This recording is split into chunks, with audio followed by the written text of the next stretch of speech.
Okay, here is a sample of the FBA-BIP project. This says Part 2, but I want you to understand that this includes both Part 1 and Part 2 of the FBA-BIP project for AB536, because when you turn in Part 2, you're going to turn in the complete project. So I have this one video covering both parts. I want you to notice that it is APA formatted, which means a correctly formatted running head as well as title page. And as is expected with APA formatting, your page 2 has got a slightly different running head.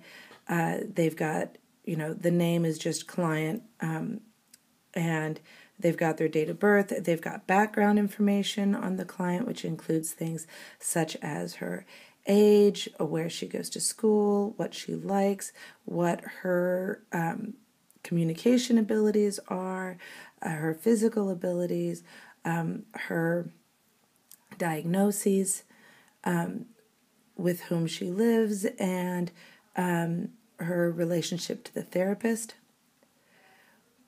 The operational definition of the problem behavior includes not only the topography, meaning what it looks like, but also the intensity, the frequency, and the duration.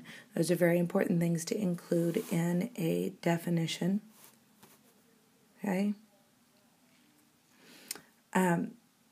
They've described the assessment procedure that was used, including the FAST and ABC recording and a functional behavior assessment interview.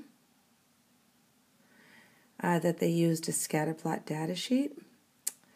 They also used a reinforcement assessment and a preference assessment, and they describe how they completed that. There's an assessment summary, and the summary, it describes the results of those assessments. And that information is included in a graph here. Do note that the font in the graph should be Times New Roman in order for it to be APA formatted, but they did a nice job making sure that it is all grayscale.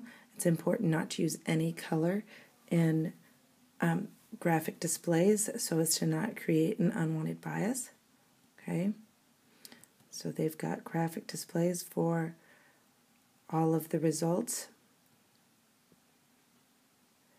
Okay, and they've done a great job summarizing all of those results, including the preference assessment. And then there's conclusions regarding the function of the behavior and a hypothesis.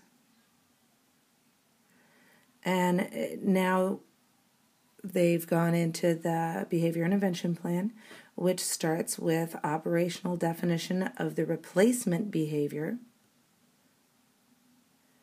and the method that will be used with very specific directions, what to do when this happens, what to do when that happens, which is very important, using a prompt, exactly how that replacement behavior is going to be taught, as well as the response if the problem behavior occurs, okay, using behavior momentum, all kinds of things here, very specifically listing how those positive behaviors are going to be used. Here's the reactive strategies in case the target behavior for reduction does occur, including safety information because this child does engage in some self-injurious behavior.